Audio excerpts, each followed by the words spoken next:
Okay, Chris, just a little check-in. So I know District Attorney Nodoff could not make it due to scheduling.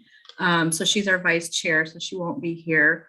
But we've got 20 members of our CJCC, so we need at least 10 for a quorum. And I think we're sitting at 1, 2, 3, 4, 9, 6, 7, 8. 8. 8. Okay. Yeah, minus me and Krista. Okay. All right. Get closer. Ms. Colleen. 9.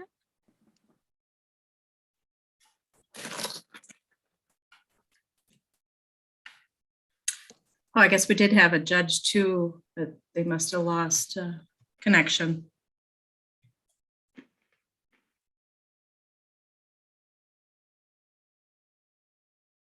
That would have given us 10. Yeah. No, 9. 1, 2, 3, 4, 5, 6, 7, 8, 9, 10. Yeah.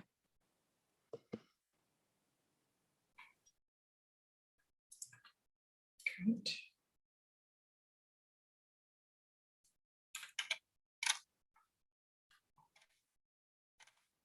Let's see.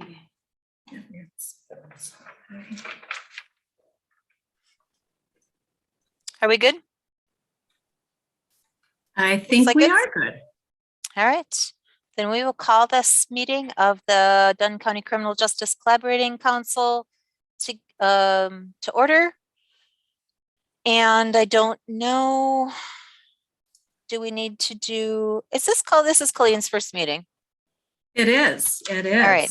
So I think we should do some introductions. If you would maybe call us through one at a time, Sarah. People would introduce themselves and tell Colleen their role in the county. That'd be great. All right. So I'll start with myself. I'm Sarah Benedict, Dunn County Criminal Justice Coordinator. Chris, do you want to introduce yourself? Yep. I'm Chris Corpola. I'm the Human Services Director and the chair of the CJCC this year.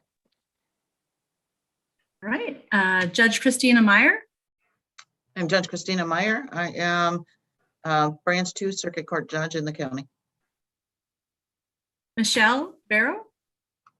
Hello, Corrections Field Supervisor Michelle Barrow with the Department of Corrections for Dunn County.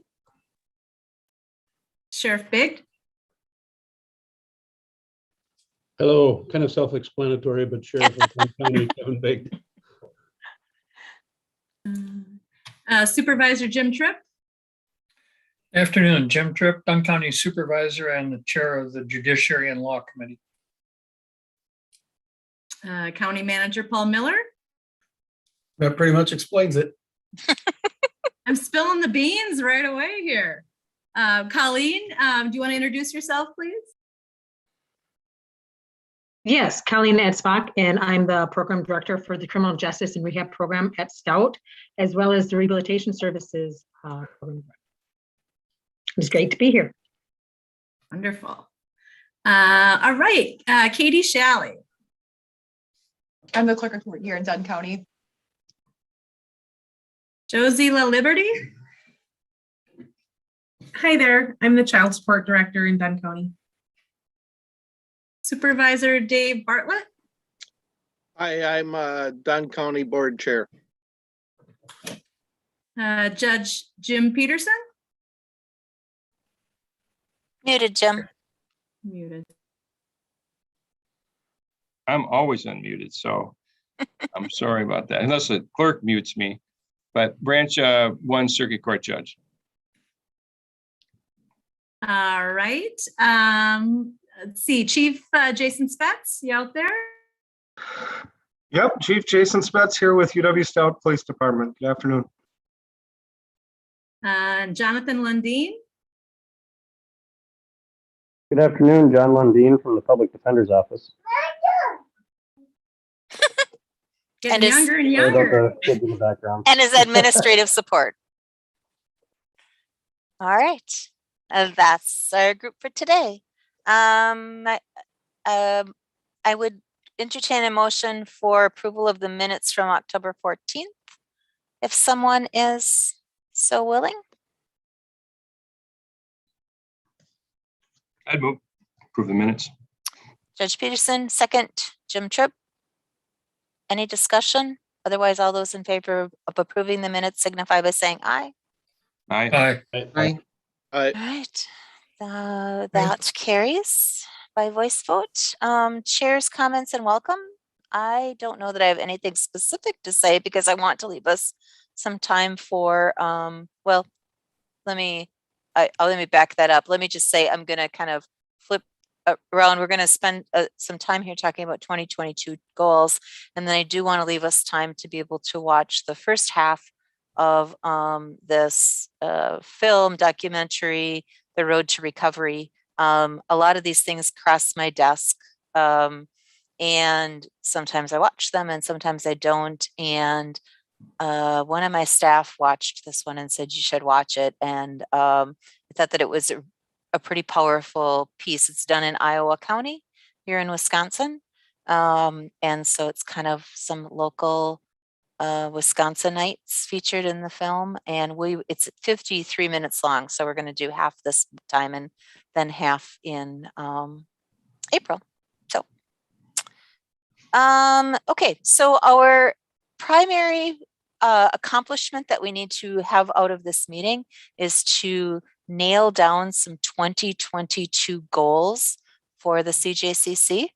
And Sarah sent out a bunch of preliminary, she sent out the survey results, and which we kind of thought was a good spot to look at areas what we might want to focus in on. So I would open the floor to say, does something stand out to someone as an area of focus? And I would just, one little primer of that pump is we have spent a significant amount of time in this group talking about some type of a coordinated approach to looking at methamphetamine. So I would anticipate that's going to rise to the top of something we might want to take a look at in 2022. But in looking at the survey results or in knowing your own experiences with our system, are there areas of priority we should be focusing on? And what might we be able to accomplish in the next year towards those?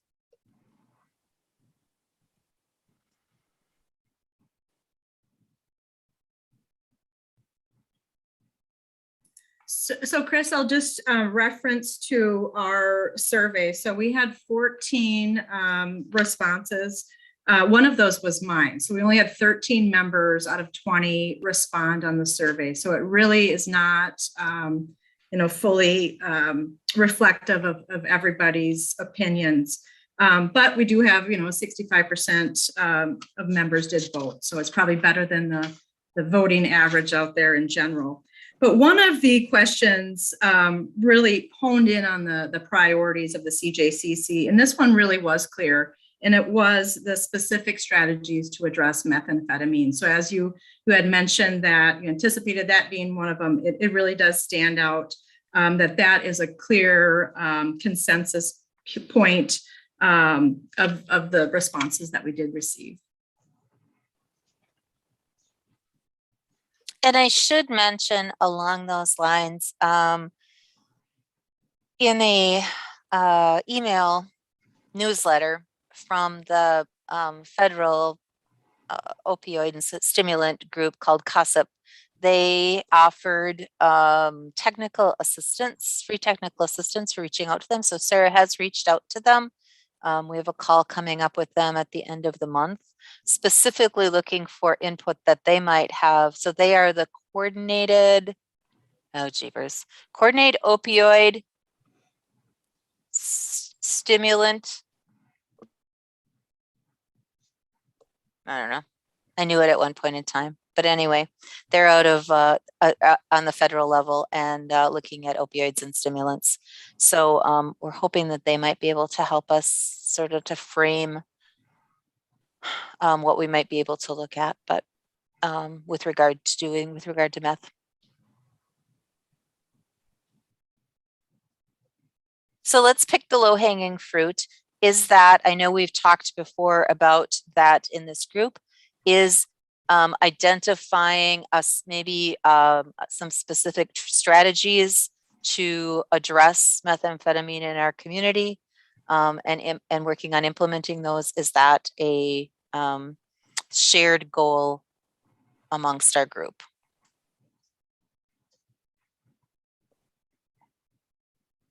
I see some thumbs up.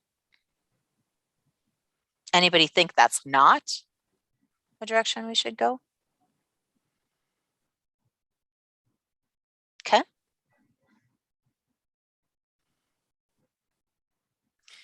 I know that we asked some questions in the survey about structure to the CJCC, and I think that at least in the conversations that Andrea and Sarah and I have had, we think that there may be merit into forming a work group, either of members from this group and or other interested or community partners to look at that methamphetamine issue. Does that seem like one of the first things that we might be able to accomplish to set up? I know that we've moved to the structure of having the quarterly CJCC meetings and then the operations and sometimes operations/executive committee meeting on a more regular basis. And I guess we're looking for a little bit of feedback, or looking for some feedback on a little bit of a tweak to that, and adding back in a little of specific work group formation for the purposes of developing a strategy, looking at what our opportunities are and developing a strategy, so that we're not trying to do that with a group of 12 to 20 individuals, because that's too many to do that with in a group. So long way to say is development of a work group related to developing methamphetamine strategies and in some things we might be able to do a viable goal for this year. Thumbs? Okay. All right, keep your thumbs up, because who'd like to be a part of that work group? Got Eric and Jim.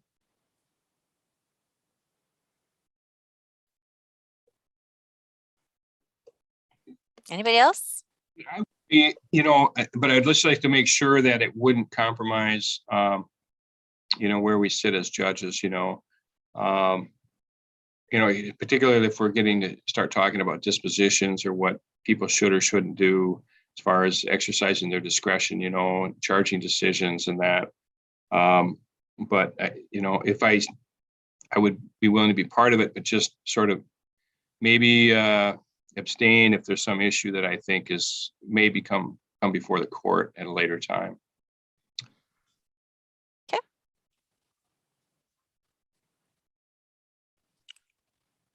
Anything else that for a second, but I can certainly participate in that as well. Awesome.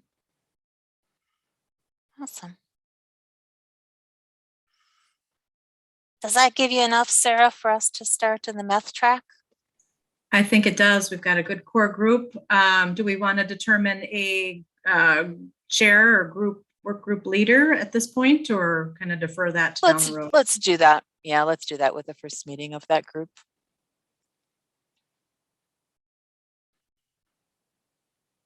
So the next area, I don't know, Eric, do you want to take a couple minutes to talk about your CASAP grant?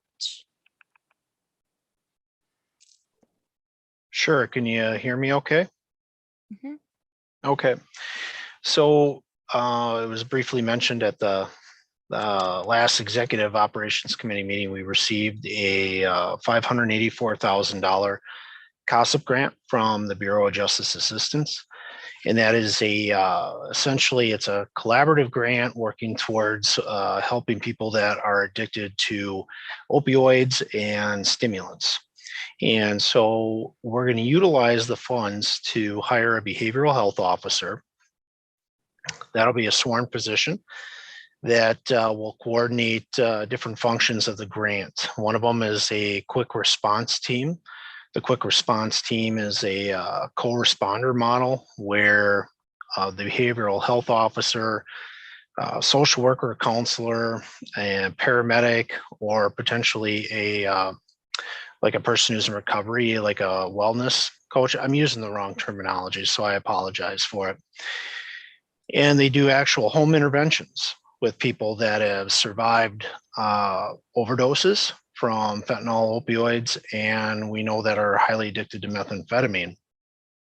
And that quick response team tries to get those folks into rehabilitation, and seek treatment. And then they essentially walk them right through the process, from getting connected with treatment resources, insurance if it's needed, which a lot of times it is, and then overcoming barriers to that treatment. Communities that have done that have seen people take those teams up on treatment about 50% of the time. And of those folks, are nearly 50% of those pass the treatment. They go into recovery, and not only are they leading healthier lives, but they are crime-free. So it helped improve quality of life, helped them get back on their feet, reduce crime in those areas, reduced overdoses and other drug-related crimes. That's just one part of it. The other part builds on officer-led deflection programs. So if we have an offender that has been caught doing something or another, they are going to have an opportunity to do some type of deflection if they qualify based on assessments. And we have funding in there for assessment related tools. It's similar to our pre-charge diversion law enforcement proxy tool that we use, but then it's done on the law enforcement level. And then there'll be people that are funded through the grant that'll help keep track of those individuals to see if they pass. So that way it can hopefully save the courts some costs and time in the judges' courts, as well as our DA and public defenders. We have other ways too of trying to do interventions with juveniles to help them get to counseling and other options if we find that they're engaged in behavior that might be dangerous. So we're trying to direct them to resources and working with families. So the grant is really, it's a comprehensive program that really changes a lot of what law enforcement does. And what's really nice about it is it brings in a lot of the community resources and partners. So it isn't just us in silos, either policing or counseling or social services that are trying to do it ourselves. It really brings everybody together. And it also creates a sense of community too when we're working with the folks. So the people that are impacted by these substance use disorders, they know that there's an actual team that's behind them. And one of the other very nice parts about the grant is it provides us finances for technology to do case management and trigger wraparound resources to make sure that people don't get lost in the cracks. So there's alert systems that are put into place, and it's going to be I think a really great thing. And this allows us to move into full phase 2 of our Project Hope, which was going to be focusing in on primarily adults. Phase 1 was mainly adolescents and juveniles. And this one just brings it all together and then brings in a lot of those community resources. So I think it's very exciting. And what wasn't exciting is spending about 6 hours yesterday going through all the acceptance process, setting up the banking and all that other stuff. So that part wasn't so exciting, but we're getting through that, and we expect to be reaching out to our partner agencies in this here once that has been accepted through the federal government, and how we'll draw down on funds, and we'll start getting to work on it. So, what's the time frame for for the grant? Like how the $584,000 is over what period of time? 3 years. So it'll conclude at the end, or September 30th, 2024. Because the original grant was established or advertised as beginning on October 1st, 2021, that is still in effect. So although we weren't notified until the end of December, technically we'll have a report on how we're doing with the grant in like 2 weeks. Which, that's okay. We can work with it. It just means our timeline was set back a couple of months. And we'll have to update the project timeline, but it's a 3-year grant. So it'll contain a significant amount of funds during that time. And is it $584,000 total or each year? $584,000 total. Okay. I think we were, sorry, go ahead. Good. Oh, go ahead. I believe we were one of 3 agencies in Wisconsin that was able to receive it. West Dallas was another agency that got some funds through this COSIP grant, and then Milwaukee also did too. And those are similar type programs, co-responder models, and dealing with persons with substance use disorders or co-occurring disorders. A great job on bringing some bacon home to the community. Well, we can't let Milwaukee get it all, right? Right. Excellent. Thank you, Judge. Very promising. Thank you. You know, it'd be really interesting to see how much we can learn from that as well. Well, it has a lot of reporting requirements too on how people do, what their success is like, and then we're supposed to be reporting out in Washington, D.C. on a couple conferences for those as well. So we're going to be kind of a rural testing ground for this grant in Wisconsin. So I think it will be fascinating to see, you know, how many people are impacted, what the success looks like, what do the failures look like, what can we learn from it by the time it's concluded, and then what things that we can keep or change or amend or get rid of. So is there a role, Eric, and I don't want to steal your thunder nor your job. Is there a role for the CJCC in terms of a 2022 goal that might be focused around COSIP implementation? I think so. And part of the methamphetamine work group certainly would be a portion of it. And some of the people that are on this Zoom call or affiliated with other organizations we will be reaching out to for things like the quick response team, partnering with the behavioral health officer for guidance and financing and other things. So I think it's worth having the CJCC involved. And then eventually, if the world was according to Eric at the conclusion of the grant, if we could make it broader in this area, certainly throughout Dunn County and in the region would be wonderful. I did write the grant so any Dunn County resident is eligible to receive benefits through it. So it's you don't have to be a City of Menominee resident.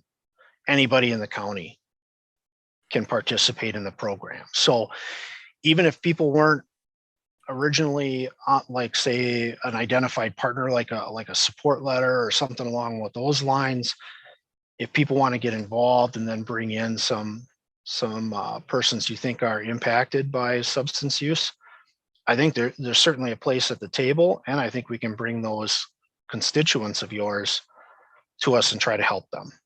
So the goal that we had was to try to make this much larger than just the city. So having all the residents eligible was something that we thought we at least had to try to do.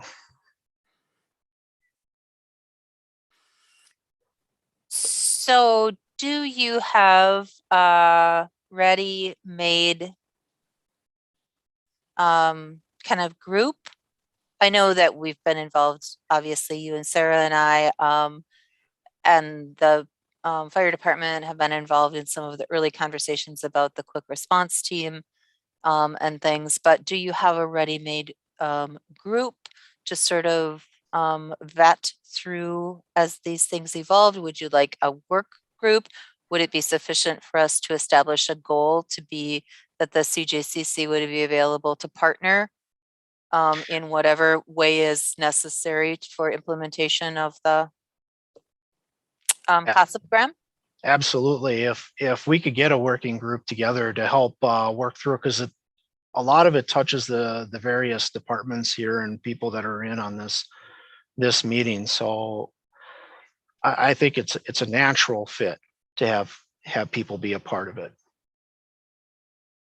And we welcome everybody. It's a collaborative grant. So it's anybody who's interested in trying to help people that are suffering from addiction.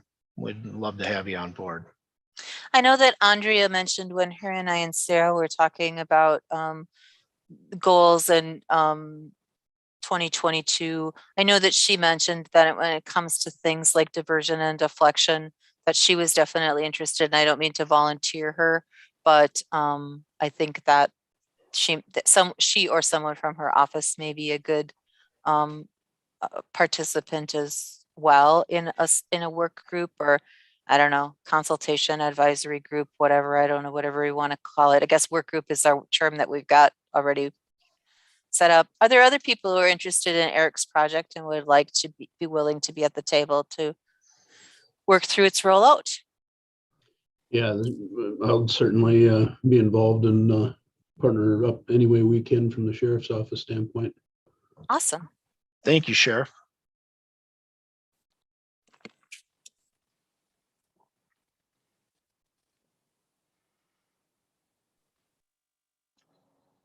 I'd be willing to help as well, however, with the limitations that Judge Peterson talked about for the last work group.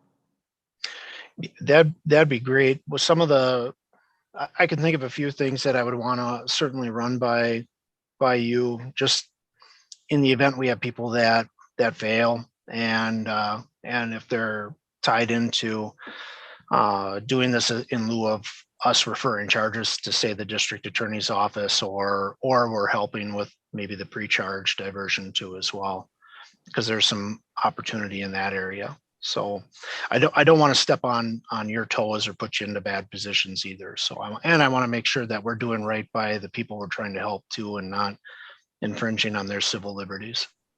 Right. Certainly, if I can help, I will be willing to. Thank you, Your Honor.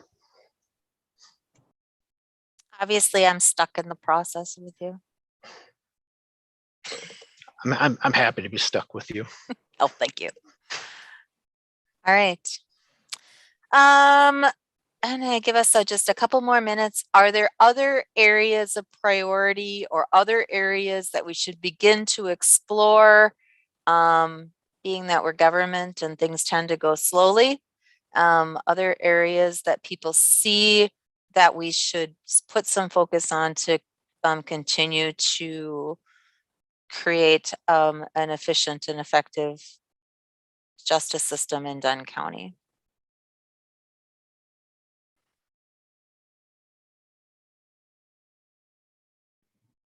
Just a couple suggestions, if I may. May I raise my hand first? Should wait. Call it. We talked a little bit about, or it's in the survey results, some mention of evidence-based practices and so on. We did a training a number of years ago, and I think it would be a good idea to do another evidence-based practices training if we could. I have a couple suggestions. One, if there is, some presenters out there. Again, if they're maybe 100 miles away, then people probably have more credibility than if it's some of us locally doing it. But the other thing is that we talked about this before, but I really think what's missing in some of our collaboration, because as I see what seems to be some misunderstandings, I really think it would be helpful to have some training on behavioral psychology, so we understand the underpinnings to approaches like treatment courts and that sort of thing, and why some of those strategies work much better for some people, not everybody, but I think you really need to have a good handle on the underlying behavioral psychology and science of it in order to appreciate what it is that those programs are trying to accomplish. The criminal justice system is traditionally punitive based, and sometimes, with people, particularly with addiction and mental health, is that the punitive based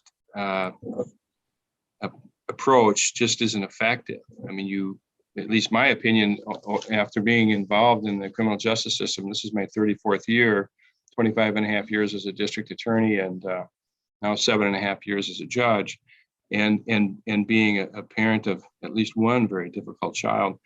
And that is the whack-a-mole approach, the punishment, sometimes just backfires. And you get a worse result than some of these more, I guess, science-based approaches, such as Chief's talking about with the COSIP grant. And it's really counterintuitive, I think, for a lot of people, especially people who make rational decisions and have been successful in life and been a high achiever. It's, most of the people that we really struggle with, don't have a history of being high achievers. They weren't good students in school. And they don't care, frankly, at the same level that most people that become professionals or have, get good jobs and are successful. So you're dealing with, so sometimes it's hard to understand those people, and it would be helpful to have some, psychologist present. I know having a brain cramp with his last name, but Professor at Stout offered one time to do a training on why people do what they do. First name is John. Someone help me out if you know who he is, but do you know who I'm talking about? I heard the name. John, that's the guy. John Clem. Yeah, he offered to do a segment on why people do what they do. And I think that would be very helpful, as well as, again, a training, kind of a nuts and bolts evidence-based practices training, because, that wears off, that training, and it's good to get a refresher on that. And so people have a better idea of why we do what we do, why we put up with some of the things we put up with. And because we have had some very good successes, we've had, our share of failures, but the punitive approach has its share of failures as well, certainly. So that's just what I'd like to throw out there, what I'd like to see us try to do in 2022.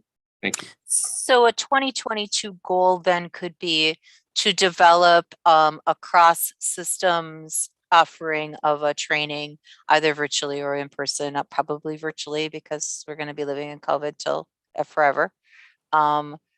But to develop an opportunity for us to, because I think there are other good things that come out of when we do shared training.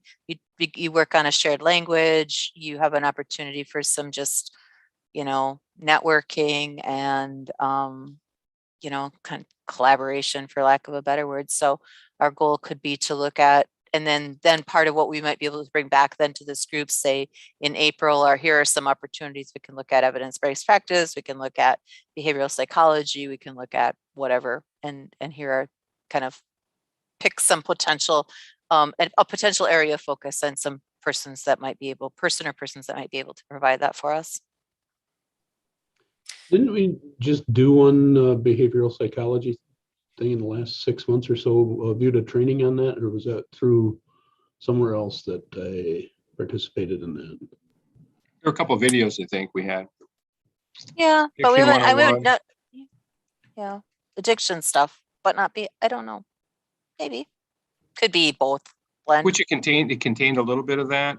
We had the one when we had the meeting over at the community services building. I think we had a video there that was actual training that had been conducted here, and it was just part a segment. And then the recent meeting we did have that Addiction 101, that YouTube video. So Sarah, would you say that the goal then would be to put a little bit of wordsmithing into some of these and bring them back for the April meeting for final adoption? Yes, absolutely. We can do that. All right. Okay, next item on the agenda is staff report. Sarah provides a written staff report. Is there any questions or comments? Anything, Sarah, that you'd like to emphasize about that report? I do want to give a couple updates. I was asked by WCA, there's going to be a hearing on expanding the treatment opportunities and diversion program that the state, the grants that the state runs. The state is looking to, there's a proposed bill, they're looking to expand that beyond substance use to mental health. We know that, substance use addiction is a subset of mental health.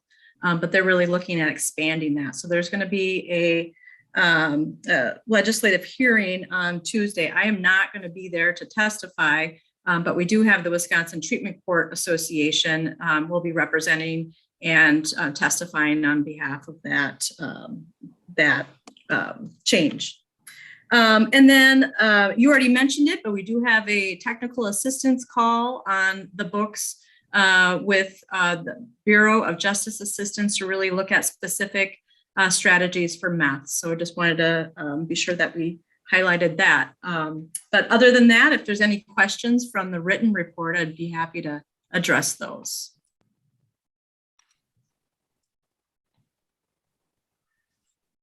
All right. Absent any questions, so I would just draw your attention to our next meeting date. The Executive Committee, Operations Committee meets on February 16th. And our next quarterly CJCC meeting will be Thursday, April 14th at 4 o'clock. And then we will spend the remainder of our time and then probably not come back together, just be done when we get through the first part of this video. Again, it was produced in Iowa County. What my takeaway from it was I liked the broad cross-section of people who ended up with their lives in sort of a complicated state because of chemical dependency, substance use, and I just thought it spoke to all the things we've been talking to most recently. So Sarah, are you ready with that? Yes, I am. I'm going to go ahead and share the screen and we'll get started. So, hold on.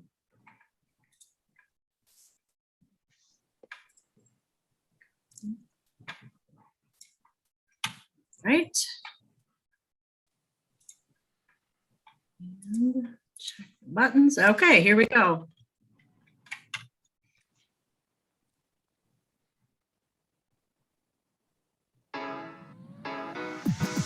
Lights, camera, action.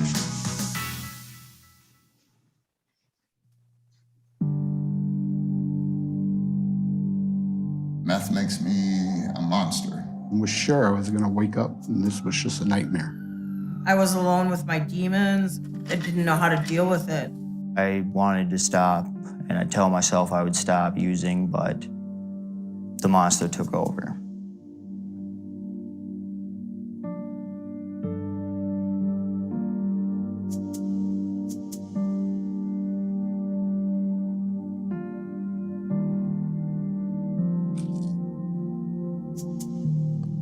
In my career, I never thought that I would be involved with substance abuse.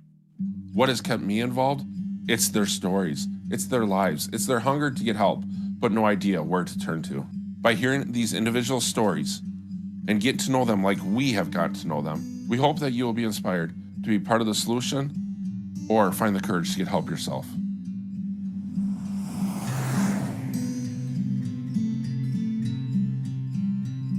My mother had me at 13 years old, so it was like growing up with a sister.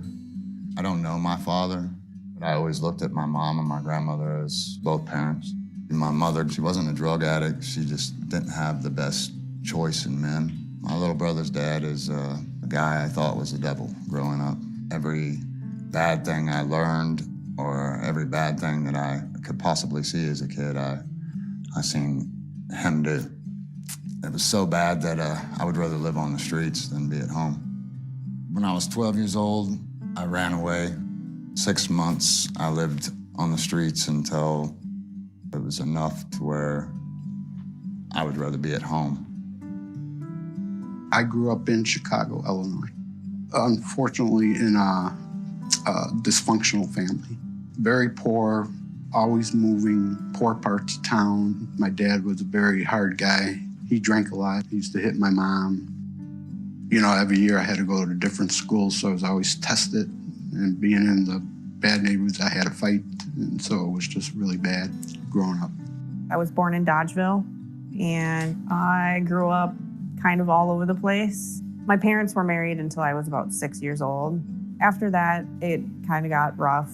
My mom has a lot of mental issues, wasn't ever happy where we were. We were constantly moving. I attended 13 different schools, and I've moved more times than that. It was just really hard. I grew up in Cuba City, Wisconsin. It was a typical middle-class family. Only difference was my parents weren't together. I had a very stressful childhood. I always had to be the emotional support system for my family. My mother had dealt with trauma in her childhood, so she leaned on me for a lot of support, and my little brother Trevor relied on me as well. I grew up in Mineral Point, Wisconsin. I had a really good childhood, a lot of fun, loving parents, support, kind of spoiled. I had a lot of friends from almost every demographic in high school. I did really well in school, played sports all year round, football, basketball, and baseball. Born and raised in Montfort, Wisconsin. I now live in Dodgeville. I had a pretty normal childhood. We had pretty much had anything we wanted, you know, like clothes, money-wise. Had a pretty good life other than both parents fighting depression. I had a twin sister, Jody, and a brother, Richard. They're both gone to drugs and alcohol. I've lost so many people I love to drugs and alcohol. My father passed away right before I was 14. The disbelief and the hole that was there started like smoking cigarettes, drinking beer, and that made me feel better for a while. And it just kind of went from there. The first time I tried alcohol was about 12 years old. I smoked marijuana at 14. After I had been smoking marijuana consistently for about a year, and then I had eventually started selling. Harder drugs came with the friends I had made after selling marijuana. Eventually, the money for hard drugs came into the scenario, and then I stopped selling marijuana. I just sold hard drugs. So that was the only thing I kept around, and then I started using hard drugs consistently, about age 17. Cocaine, Xanax, Ritalin, very many different prescription drugs. I have tried about everything in between besides crack, heroin, and meth. At 8 years old, I had smoked weed. I hadn't really done nothing but smoke weed until I had ran away. And at 12 years old, I started shooting heroin. It come to a point to where I jumped on a bus and went to Massachusetts, got up there and cleaned my life up. I did good. You know, I smoked weed, I drank, but I just wasn't putting needles in my arm no more. And my life was kind of starting to come, it was better than I had ever had it. I first started abusing alcohol and then combining alcohol and marijuana. It then led to using and trying everything from cocaine, prescription pills, heroin, Adderall, and meth. My addiction began with pain pills. I was 42, diagnosed with ulnar nerve damage in my left arm, and they prescribed me hydrocodone, 3 a day, 90 a month. I was supposed to have surgery, and I just kept making excuses in order to get them pills because it became my want over everything else. My kid's dad and I broke up after being together for 6 years. Life was just really hard, trying to figure out how I was going to be a single mom and pay all the bills. And I started having health issues. I didn't know what was going on, and I was trying everything with the doctors, and nothing was working. My boyfriend at the time told me to take opiates because it would make me feel better. When I was 17, I got my wisdom teeth removed. The doctor that did the procedure put me on oxycodone. I didn't really think much of it. I didn't really know what that was when I was 17. I pulled my back working on a roof, and they put me on Oxycontins. I never did pills, you know, it just wasn't my thing. You know, I didn't know nothing about pills, and I took these pills like the doctor told me to take them.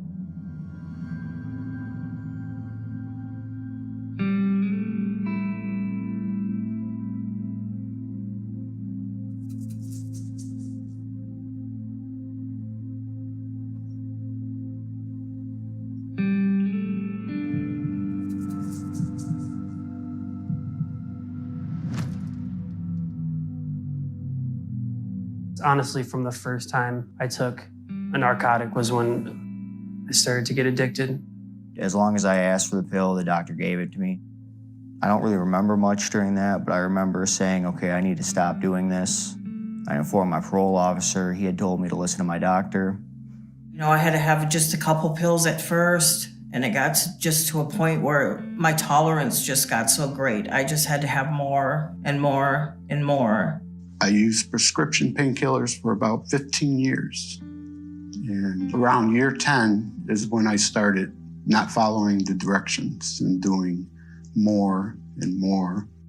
I started taking the pills to school, give them to other people. I would take more than I needed to, go to practice and take them after practice. Yeah, I knew it was a problem mentally because I knew how much I loved that feeling.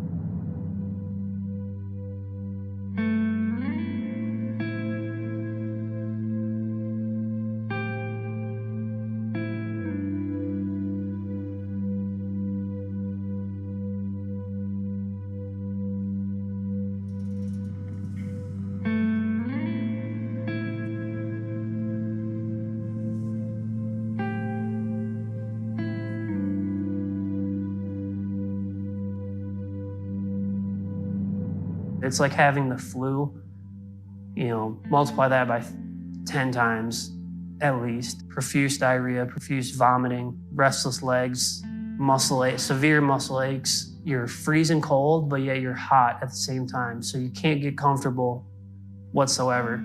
So you just, it's rough. I couldn't deal with the up and down feeling emotionally. I wouldn't wish it on my worst enemy. You just feel like crap. Your body is so used to something that, it's telling you that it needs more. And the only way to fix that is to get more drugs. I know what that feeling is of being sick from heroin. It's a doctor's heroin to me. I felt like garbage and I needed to use. That was the only solution. I did opiates for about 5 months, and then they were just getting harder to find. The laws really started changing and people couldn't get it so easy anymore.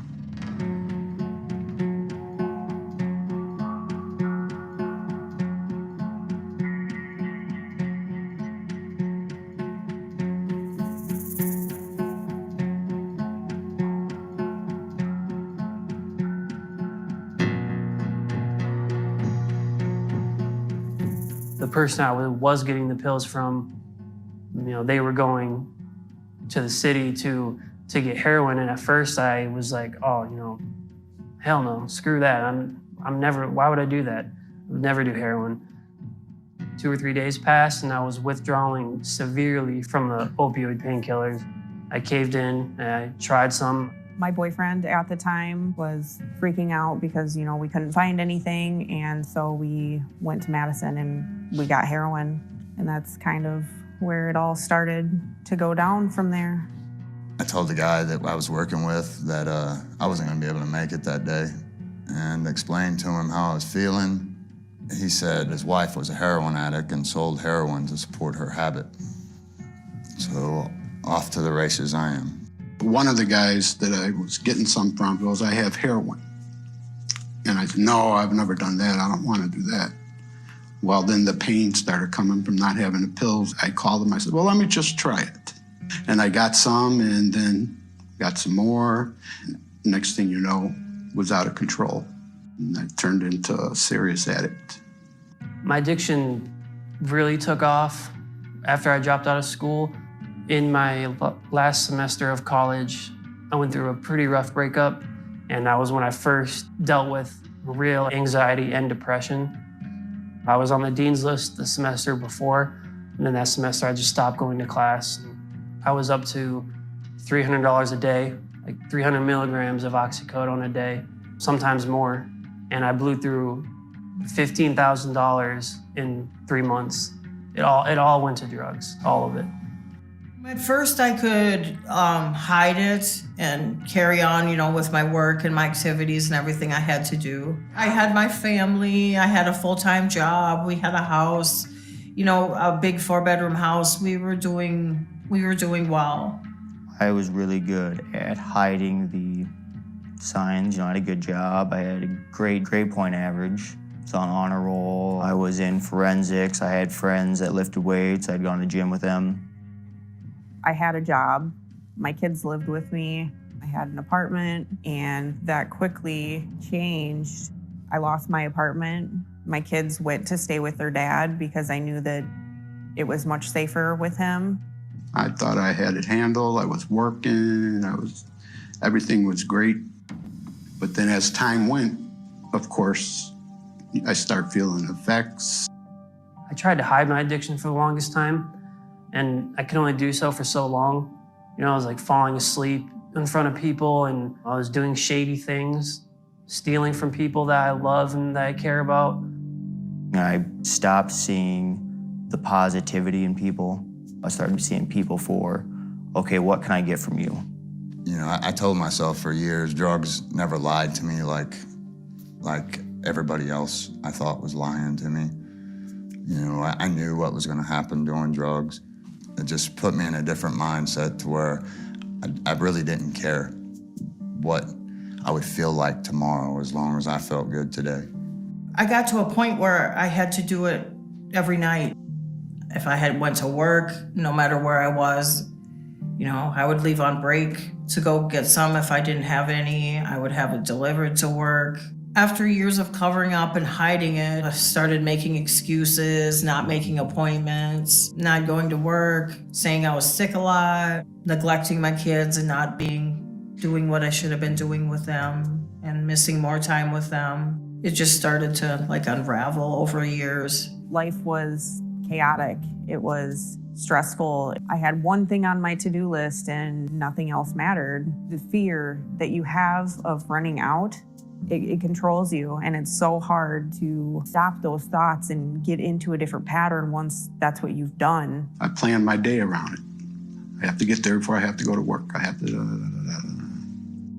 making excuses. Of course, people were starting to realize that my actions were different, my moods were different, and I was being questioned. But I just turn on the talk of saying, there's nothing wrong, I'm tired, I work a lot. I met my youngest son's mother, where I met the guy that taught me how to make meth. Now, me and her are just doing as much meth as I can make. And I'm hard to be around as it is. I don't handle things the right way, probably from all the drugs and from upbringing. And meth makes me a monster. Going to work the next day, coming in late, I'd always tell myself, tomorrow I'll stop, I'll get some sleep tomorrow. But tomorrow never came. 2 or 3 months after I started using heroin, my family started to know what was going on. I went to Florida in 2017. I jumped around to a lot of different treatment centers. They call it the South Florida Shuffle. I would jump around from one to another.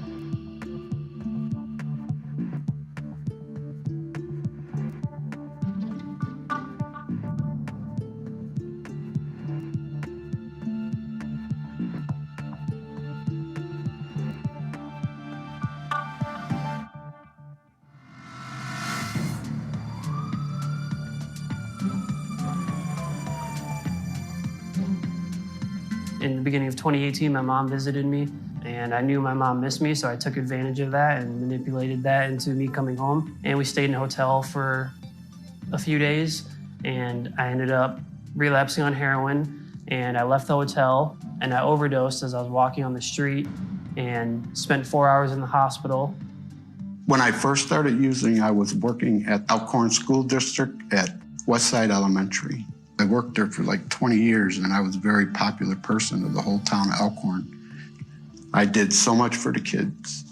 Kirby's Kids was a team name for a battle of the books. I'd get 2 groups of kids, mix in trouble kids with the group so they learn how to be friends. I treated all the kids the same. They loved it. One night I went to work, and this stuff that I bought was a little more potent than all the rest of the stuff.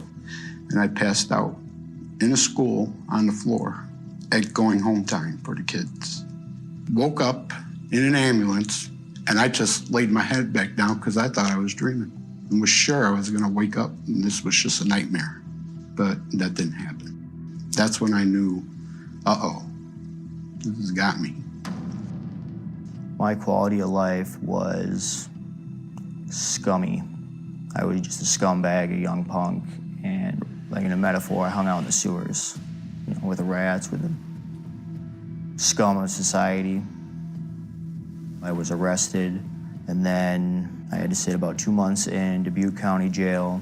I was sent to a halfway house after that. About 6 months into my halfway house stint, I was taking around 12 pills a day. I had overdosed a couple times. I OD'd one morning. You know, my habit is so big now. I would have never thought I would OD off of 3 bags of heroin when I'm usually doing 10 of them in the morning just to go to work. I know I'm going to prison. I don't care no more. I don't want to quit getting high is what it is. And I feel like no one that should have been there, they weren't there. So I'm mad at everybody and everything. I steal everything that I'm getting, from gas to food to cigarettes to clothes every day. I'm pretty well at rock bottom. I end up having a high-speed chase because I'm in a stolen car. I get pulled over. I go to prison in Texas first.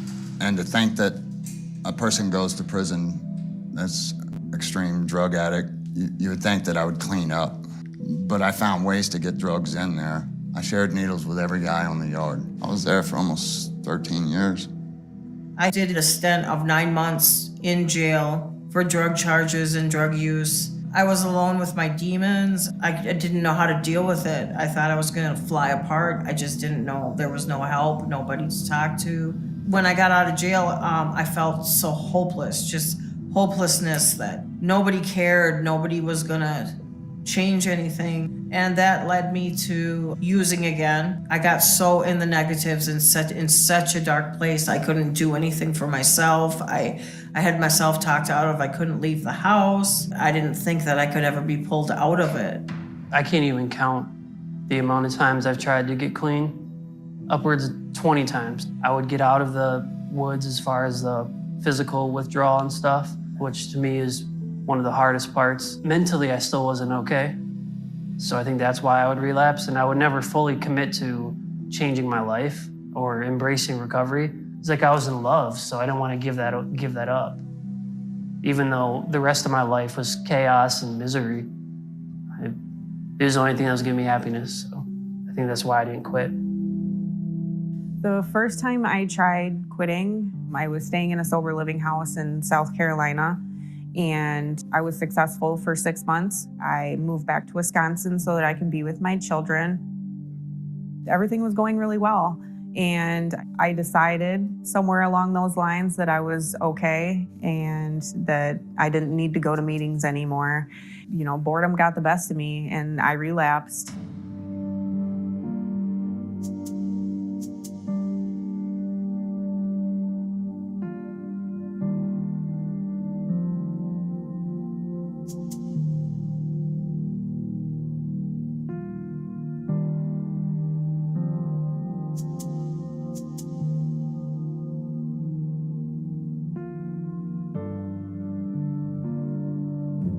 I stopped using.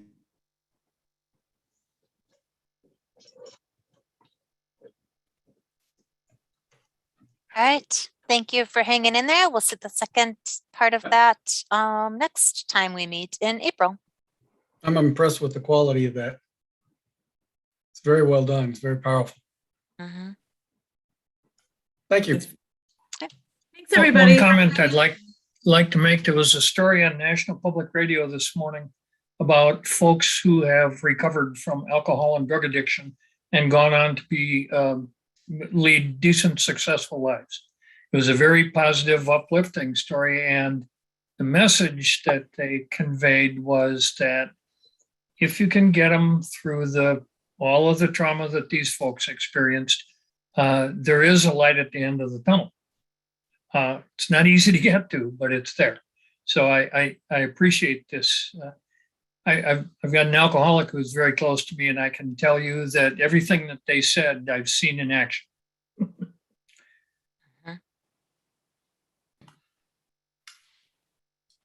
All right, thanks. I'm glad that you are getting something from it, enjoying it. I mean, it doesn't seem like the right word, but I too found it really powerful. So we'll see the second part next time. Thank you all. Good night. Good night. Have a good night.